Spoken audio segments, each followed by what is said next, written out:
When the job listing said underground bunker technician, I thought it was a joke. Who even works in bunkers anymore? But the pay was too good to pass up, and after months of scraping by on IT repair gigs and part-time freelancing, I was desperate for something stable. I hadn't even questioned the secrecy or the odd wording of the job description. Critical national infrastructure, the listing had read. I figured it was government work, maybe boring but reliable. I had no idea what I was walking into.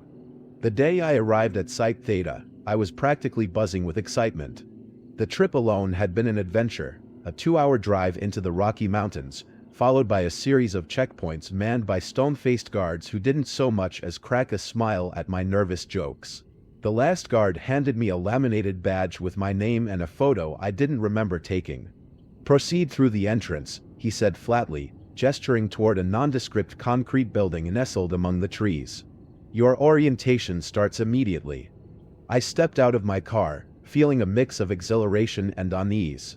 The building looked like an abandoned utility station, the kind of place you'd expect to find graffiti and broken windows, not a high-security government facility. The only indication of activity was a sleek metal keypad beside the heavy steel door. My badge beeped when I swiped it, and the door hissed open. Inside, I was greeted by a man who could have been a soldier if not for his lack of a uniform. He was built like a tank, with a buzz cut and a no-nonsense demeanor that made me straighten up immediately. "You Jack Emerson?" he asked. "That's me," I said, extending a hand. He ignored it. "I'm Carter. I run operations down here. Follow me." I swallowed my awkwardness and trailed after him through a series of dimly lit hallways. The air smelled faintly of metal and concrete, cold and sterile. As we walked, Carter rattled off the basics of the job, monitoring systems, performing routine checks, and reporting anomalies. He didn't bother with pleasantries or small talk, and I was too intimidated to ask any questions. "Your job is simple," he said as we reached a set of reinforced steel doors. "Do what you're told, follow protocol, and stay out of trouble." The doors slid open with a hiss, revealing a sprawling control room filled with monitors, consoles, and blinking lights. The screens displayed live feeds from cameras positioned throughout the bunker. I could see empty hallways, a cafeteria, a dormitory, and a massive chasm that seemed to go on forever. "Welcome to the control hub," Carter said. "This is where you'll spend most of your time. It's not glamorous, but it's straightforward. You'll get used to the noise." I nodded, pretending to understand what he meant. Carter handed me a clipboard and pointed to a chair in front of the main console. "This is your station. The systems are automated, so you're mostly here to observe and intervene if necessary. Any questions?" I hesitated, unsure of how much I could push. "What exactly is this place?" Carter's expression darkened. "Classified. All you need to know is that we keep this facility running. And you follow the rules." Before I could press further, he walked over to a small metal cabinet on the wall, unlocked it with a key, and pulled out a laminated sheet of paper. He handed it to me. "These are the rules," he said. "Memorize them. Follow them. No exceptions." I scanned the list, my brow furrowing. The rules were bizarre, written in cold, bureaucratic language that offered no explanations. Rule number 1, every night at 2:34 a.m., shut down all security cameras for 5 minutes. Rule number 2, do not enter the observation room after midnight, even if the alarms go off. Rule number 3, if you hear knocking on the control hub door, do not answer it unless it's followed by a code phrase, shadow shift complete. Rule number 4, always check the dormitory at 3:13 a.m. Count the beds. There should be 6. Rule number 5, if the monitors show static on camera 5, turn off the screen immediately and wait for it to reset. Rule number 6, never eat alone in the mess hall after 1 a.m. Rule number 7, if you see your own reflection in the monitor glass, leave the room immediately. Rule number 8, do not acknowledge anyone you see standing in the elevator at 4 a.m. At the bottom of the page was a final note: adherence to these rules is non-negotiable. Failure to comply will result in termination of more than just your employment. I looked up at Carter, expecting some kind of explanation or at least a hint of humor. He stared back at me, dead serious. "Is this a joke?" I asked, laughing nervously. "It's not a joke," he said. "Take it seriously, and you'll be fine. Break the rules, and you'll wish you hadn't." Before I could respond, Carter glanced at his watch. "You've got the night shift. I'll be back in the morning. Good luck, Jack." He left without another word, leaving me alone in the control hub. I looked around at the monitors, the consoles, and the laminated rules. Part of me wanted to laugh at the absurdity of it all, but the cold, sterile silence of the bunker made it hard to shake the uneasy feeling in my gut. "Well," I muttered to myself, sitting down at the console. "How bad can it be?" As the hours passed, I settled into a rhythm, monitoring the cameras and running basic diagnostics.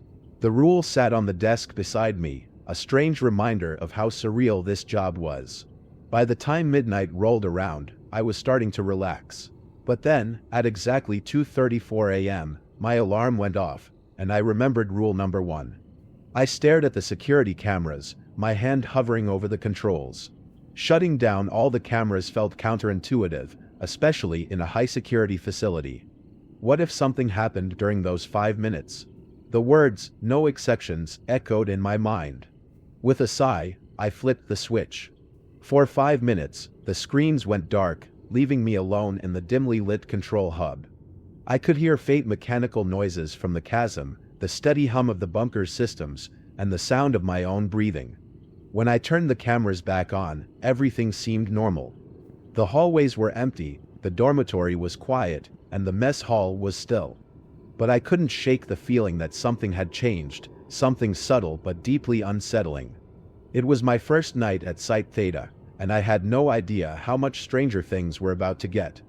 The second night at Site Theta started off much like the first. I arrived at the control hub with a thermos of coffee and the rules folded neatly in my back pocket. Carter had been right about one thing: the job was straightforward. The cameras were rolling, the systems were humming, and the only sound was the occasional distant clank of machinery. Still, I couldn't ignore the faint unease that had lingered since my first shift. By 11:30 p.m., I had settled into the routine. I ran my checks, adjusted the monitors, and double-checked the rules to ensure I wasn't missing anything. They still seemed absurd, but after my experience with shutting off the cameras the night before, I wasn't about to ignore them. At 2:34 a.m., the alarm chimed again, signaling the time to shut down the security cameras. This time, I didn't hesitate. My finger hovered over the switch, and I flipped it off without a second thought. The screens went dark, and the familiar silence of the control hub deepened. It was during those 5 minutes that I first heard it, a faint scraping noise, like metal dragging against concrete. It was subtle, almost imperceptible, but in the stillness of the bunker, it stood out like a shout.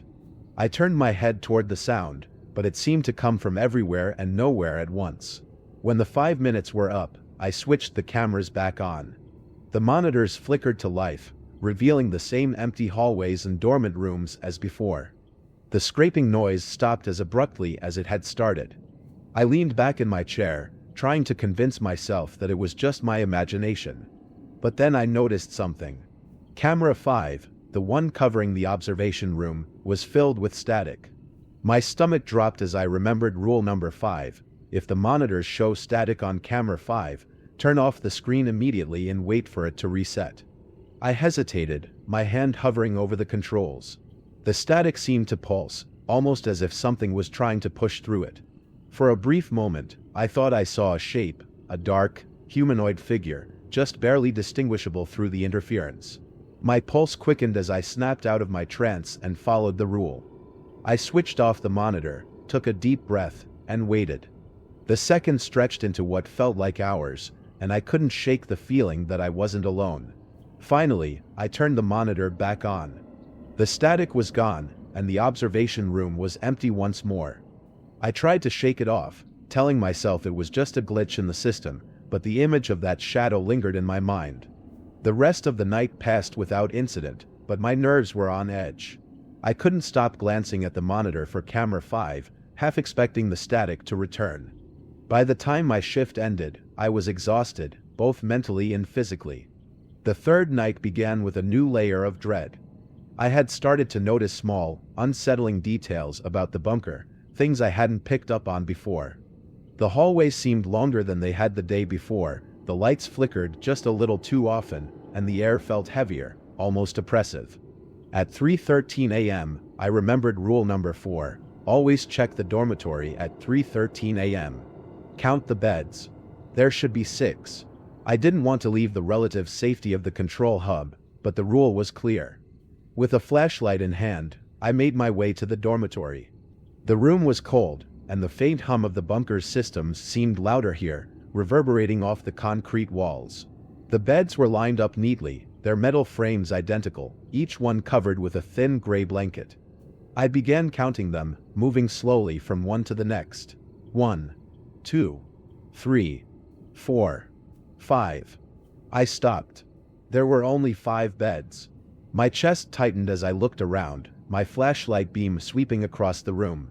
Nothing seemed out of place, but the missing bed felt like a gaping hole in reality. I double-checked my count, hoping I had made a mistake. But there were still only 5.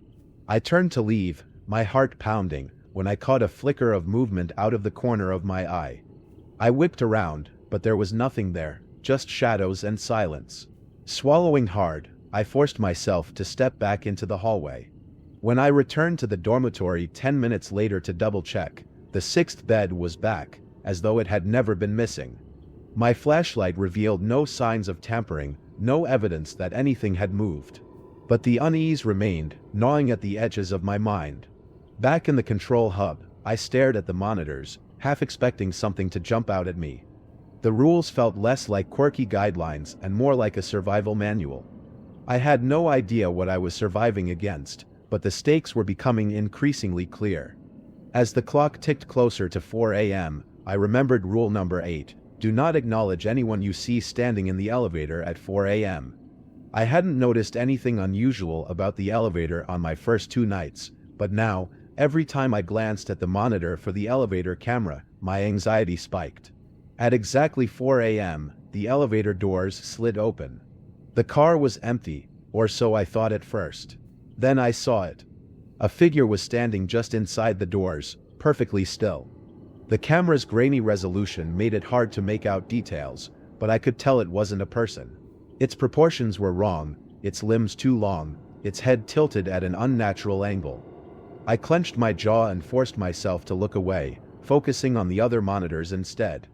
The figure didn't move, but I could feel its presence like a weight pressing down on my chest.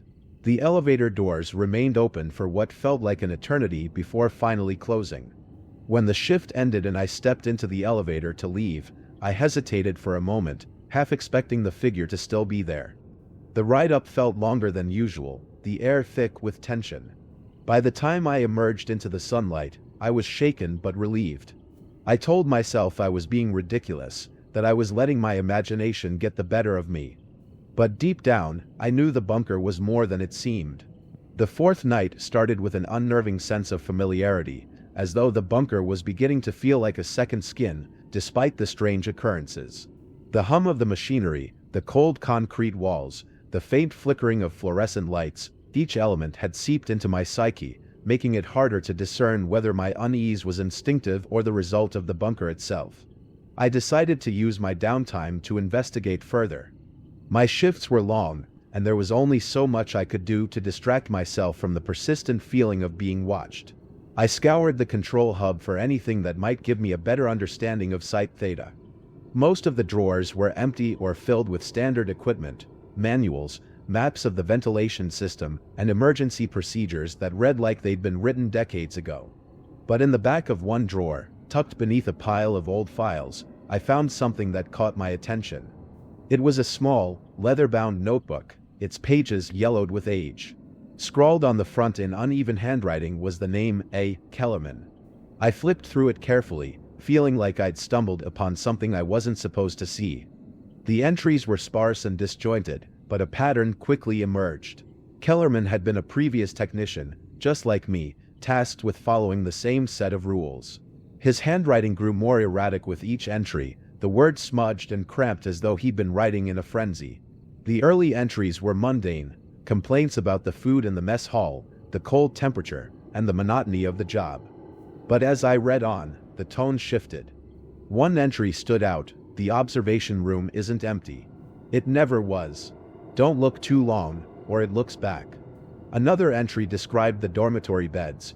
There should be 6, but sometimes there are 7. I counted 8 once. I didn't sleep that night. The final entry was scrawled hastily, almost illegible: if you hear the bells, it's already too late. They're not supposed to ring. I set the notebook down, my hands trembling slightly. It was one thing to follow a list of bizarre rules, but seeing someone else's experience written out, someone who had clearly been pushed to their breaking point, made it all feel more real. I couldn't shake the feeling that I was following in Kellerman's footsteps, though I had no idea where those footsteps would lead. Later that night, I ventured into the dormitory to count the beds at 3:13 a.m., as per rule number 4. The room was colder than usual, and the hum of the bunker's systems seemed muted, almost distant. I stood in the doorway, my flashlight cutting through the darkness, and began counting. 1, 2, 3, 4, 5, 6. I sighed in relief, but as I turned to leave, something caught my eye: a faint shadow in the corner of the room, near the farthest bed.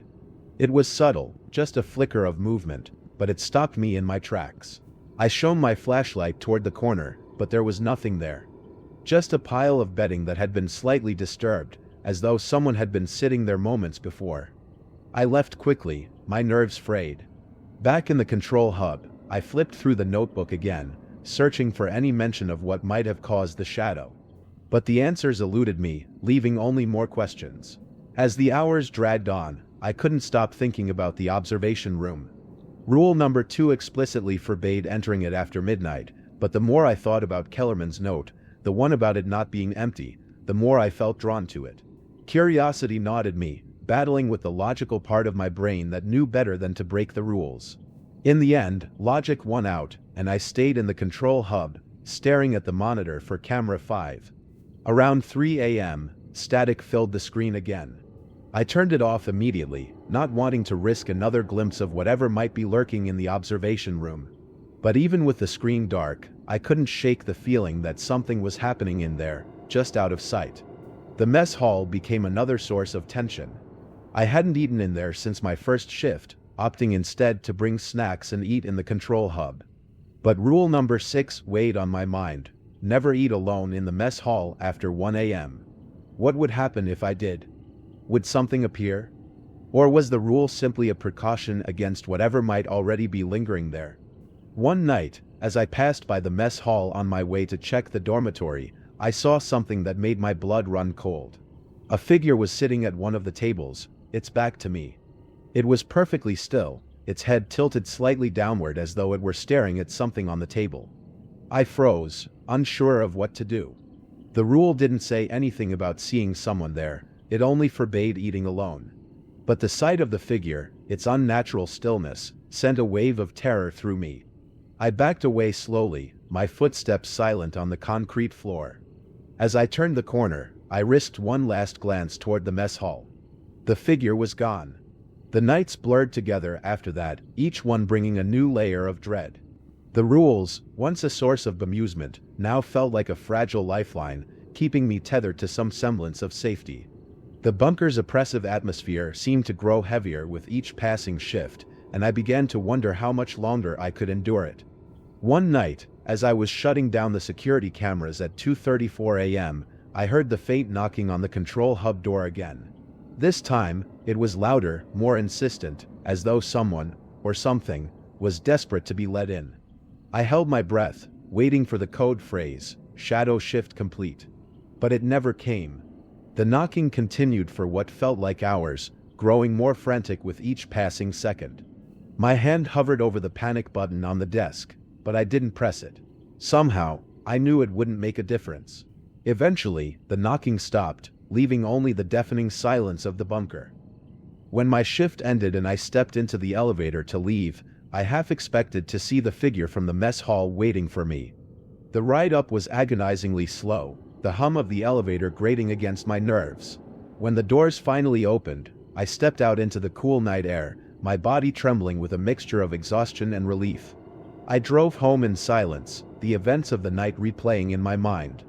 I couldn't shake the feeling that the bunker was alive, its rules not just guidelines but a means of survival. The thought made me shiver, and for the first time, I wondered if the job was worth it. The days leading up to my next shift were strangely uneventful. I tried to distract myself by focusing on mundane tasks at home, cleaning, reorganizing my bookshelves, even tackling a few recipes I'd never tried before. But no matter how much I tried to busy myself, the memories of the bunker clung to me like a second skin. Every night, I lay awake in bed, the faint echo of the knocking at the control hub door replaying in my mind. When the time came to return to Site Theta, I felt a strange mixture of dread and determination. The bunker's eerie atmosphere was undeniable, but there was a growing part of me that wanted answers. What was the purpose of the chasm? Why the rules? And most importantly, what was the entity, or entities, that seemed to inhabit the facility? These questions churned in my mind as I drove through the dense forest, the unmarked road winding ever deeper into isolation. Arriving at the bunker, I was greeted by Carter, who seemed even more on edge than usual. His curt demeanor had become familiar, but tonight, there was something else, an urgency in his movements, a sharpness in his gaze. He handed me a clipboard with the night's checklist and muttered, "Stay sharp, Emerson. Things get unpredictable this time of year." Before I could press him for details, he walked briskly toward the elevator and disappeared. As I settled into the control hub, the rules once again stared back at me from their laminated sheet, their presence both a comfort and a warning. Rule number 1 was straightforward enough: shut down the security cameras at 2:34 a.m. for 5 minutes. I'd done it several times before, but the task never felt any less unsettling. The idea of willingly disabling the very system designed to keep the facility secure was counterintuitive, yet I knew better than to question it. The consequences of ignoring the rules were too terrifying to consider. The night began quietly, the hum of the machinery lulling me into a false sense of calm. I made my rounds, ensuring the dormitory's 6 beds were accounted for and the mess hall remained undisturbed. But as the clock approached 2 a.m., the air in the bunker seemed to change. It was subtle at first, a faint chill, a slight dimming of the fluorescent lights, but it quickly escalated. By the time 2:34 a.m. arrived, the atmosphere felt charged, as though the bunker itself was holding its breath. I shut down the cameras as instructed, the monitors going dark one by one. The silence that followed was oppressive, broken only by the occasional creak of the concrete walls. As I counted down the 5 minutes, I became acutely aware of every sound, my own breathing, the distant hum of the chasm, and something else. It was faint, almost imperceptible, but it was there, a low, rhythmic tapping, like footsteps echoing through a distant corridor. I gripped the edge of the desk, my pulse quickening. When the 5 minutes were up, I reactivated the cameras, relief washing over me as the monitors flickered back to life. But my relief was short-lived. Camera 5, the one overlooking the observation room, displayed static once again. My hand hovered over the control panel, hesitating. Turning off the screen was the protocol, but curiosity nodded me. What if I watched, just for a second? What would I see? I forced myself to follow the rule, shutting off the screen and turning my attention back to the other monitors. But even as I resumed my tasks, the static lingered in my mind, a silent reminder of the secrets the bunker refused to reveal. Later that night, as I approached the dormitory for the 3:13 a.m. bed count, I felt a sense of foreboding. The hallway leading to the dormitory was dimly lit, the shadows seeming to stretch and shift as I walked. When I entered the room, my flashlight cast long beams of light across the neatly made beds. 1, 2, 3, 4, 5. My heart skipped a beat. One bed was missing. I scanned the room again, my flashlight trembling in my hand. 1, 2, 3, 4, 5. Still 5. I stepped back into the hallway, my mind racing. The rules were clear, there should always be 6 beds. What did it mean if there weren't? As I stood there, debating what to do, a sound from the far end of the hallway froze me in place. It was soft at first, a faint scuffling, but it grew louder, more distinct. Footsteps. Slow, deliberate, and getting closer. I backed away, retreating into the dormitory and closing the door behind me. The footsteps stopped just outside, and for a moment, there was silence. Then, a knock. It wasn't loud or insistent, just a single, deliberate knock. I held my breath, my back pressed against the door. The knock came again, followed by a voice, a low, gravelly whisper that sent chills down my spine. Shadow shift complete. The code phrase. But something felt wrong. The voice wasn't Carter's or anyone else I recognized. It was distorted, unnatural, like it didn't belong to a human throat. I stayed silent, refusing to open the door. The voice repeated the phrase, more insistent this time.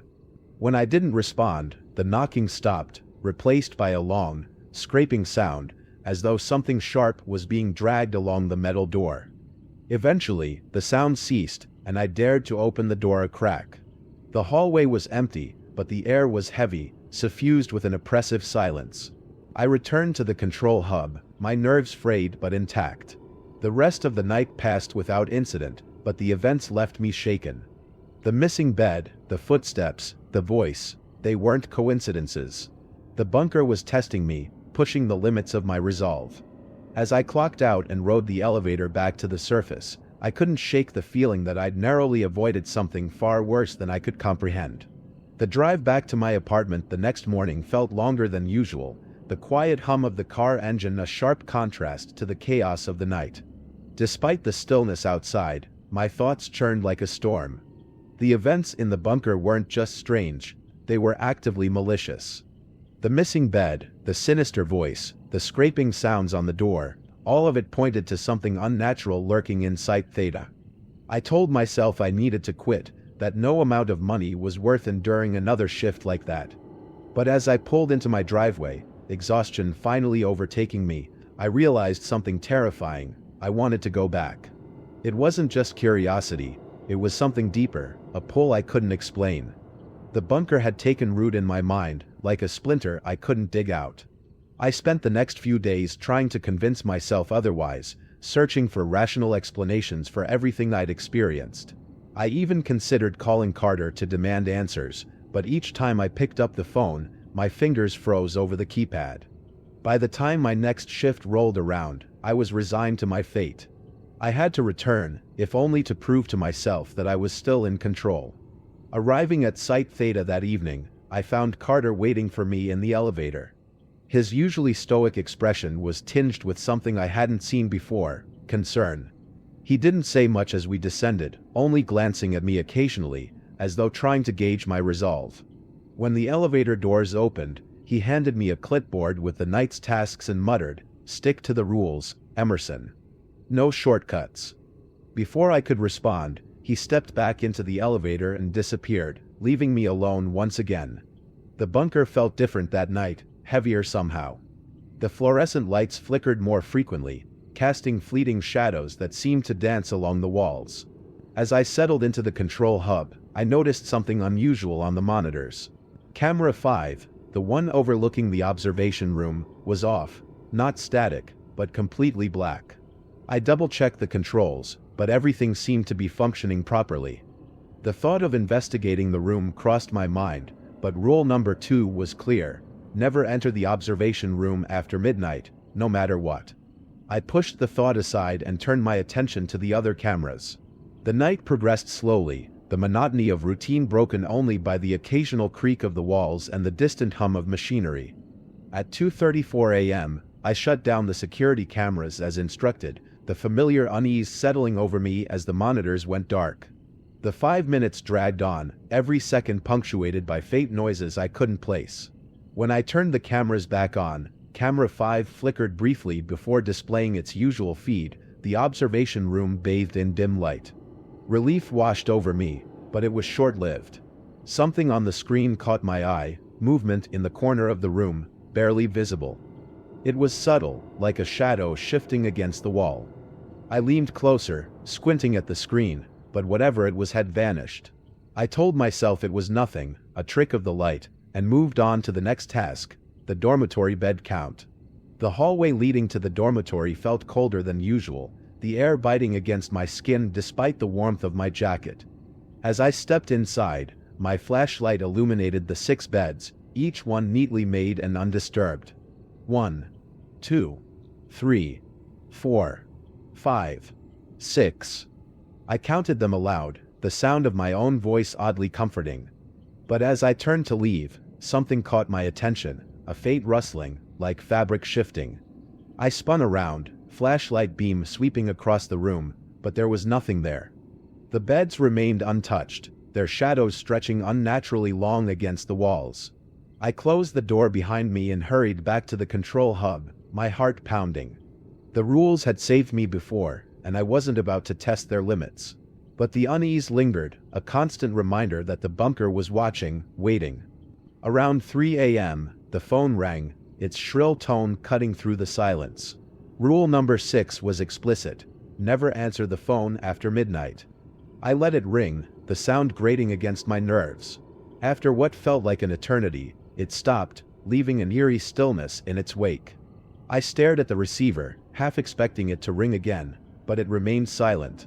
The rest of the shift passed without incident, though the weight of the bunker pressed down on me with every passing minute. By the time my shift ended, I was exhausted, both physically and mentally. As I rode the elevator back to the surface, I couldn't shake the feeling that something had changed.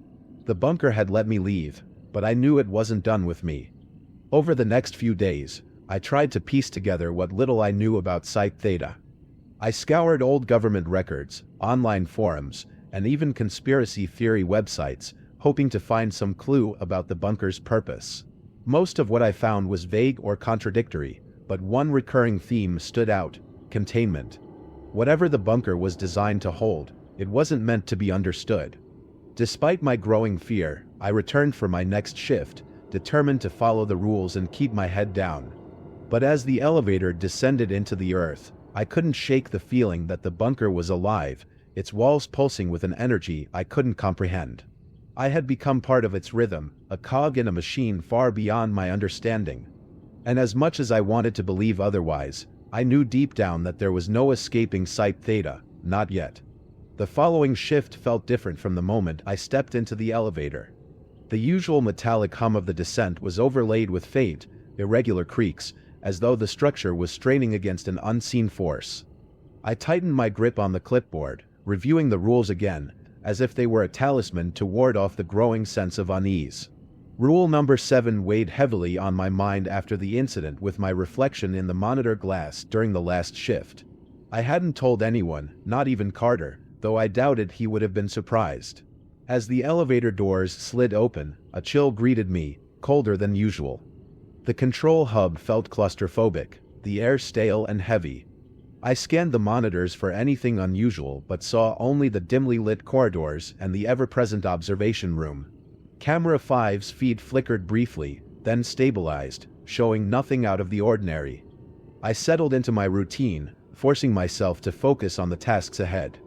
At 2:34 a.m., I shut down the cameras as instructed, the familiar 5-minute void beginning to gnaw at my nerves. The darkness on the screens was suffocating, every second stretching into an eternity. I strained my ears, catching faint, rhythmic thuds from somewhere deep within the bunker. It sounded mechanical at first, like machinery winding up, but the tempo was irregular, almost organic. My hand hovered over the monitor controls, but I knew better than to turn the cameras back on early.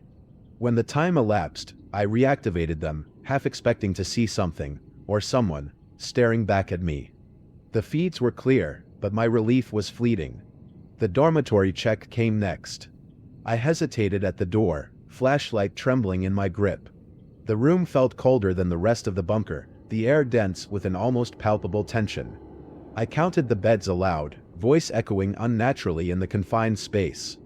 1, 2, 3, 4, 5, 6. I paused, staring at the last bed. It looked undisturbed, yet I felt a presence, like someone, or something, was lying just out of sight, waiting for me to lower my guard. I forced myself to leave, refusing to glance back as I closed the door. Back in the control hub, I reviewed the monitors obsessively, searching for any movement. Camera 5 flickered again, static crackling across the screen. My heart raced as the static resolved into a faint outline, a figure standing in the observation room, silhouetted against the chasm's faint, unnatural glow. It didn't move, but I could feel its attention fixed on me, even through the monitor. Following rule number 5, I turned off the screen, hands shaking. I didn't turn it back on. The clock ticked closer to 3:13 a.m., and I prepared for the dormitory check. This time, I brought a wrench from the maintenance locker, a feeble attempt to arm myself against whatever might be waiting. The beds were all accounted for, but the atmosphere felt oppressive, as if the room itself was alive. I checked the corners, half expecting to find something lurking in the shadows. Finding nothing, I retreated to the control hub, heart pounding. At 4 a.m., the elevator doors opened on their own, the soft ding echoing eerily through the halls. The car was empty, but the air around it shimmered, like heat waves rising from asphalt. I didn't approach, following rule number 8 to the letter. The doors remained open for several minutes before sliding shut with a quiet finality. By the end of the shift, I was a bundle of frayed nerves, the weight of the bunker's presence pressing down on me. The elevator ride back to the surface felt like a reprieve, but I knew it was temporary. The bunker wasn't just a place, it was a force, and it wasn't finished with me. The following night marked the convergence of everything I feared. From the moment I entered the bunker, the air felt electric, charged with an energy that set my teeth on edge. Carter was waiting for me in the control hub, his usually stoic demeanor replaced with something bordering on panic. He handed me the clipboard without a word, his eyes darting to the monitors as if expecting something to burst through at any moment. Before leaving, he gripped my shoulder and muttered, "Stick to the rules. No matter what." The shift began like any other, but the tension was unbearable. The lights flickered sporadically, casting long, distorted shadows that seemed to move of their own accord. The cameras showed nothing unusual at first, but as the night wore on, anomalies began to creep in. Camera 5, which I had avoided activating since the previous shift, glitched back online unprompted. The observation room was empty, but the shadows around the chasm seemed to pulse, as if something massive was stirring below. At 2:34 a.m., I shut down the cameras, the 5 minutes stretching into an eternity. This time, the faint mechanical thuds I had heard before were replaced with a low, guttural hum that seemed to emanate from the walls themselves. When the cameras came back online, the feeds were chaotic, static, shadowy figures, and brief glimpses of corridors that didn't match the bunker's layout. I turned off camera 5 immediately, refusing to look at it any longer. The dormitory check at 3:13 a.m. was the worst it had ever been. As I entered, the temperature plummeted, my breath fogging in the icy air. The beds were all occupied, or so it seemed. A figure lay under the covers of the 6th bed, motionless. I approached cautiously, reaching out to touch the blanket, but it collapsed inward, as if the bed had been empty all along. A noise behind me made me spin around, but the room was empty. I fled, heart pounding, vowing not to return. At 4 a.m., the elevator doors opened again. This time, a figure stood inside, its features obscured by the flickering lights. It didn't move, but I could feel its gaze boring into me. I turned away, refusing to acknowledge its presence, and waited until the doors slid shut. The shift ended with a deafening silence, the bunker seemingly holding its breath as I ascended to the surface. As I stepped out into the cool dawn air, I felt an overwhelming sense of relief, but it was tainted with the knowledge that the bunker wasn't finished with me. It never would be.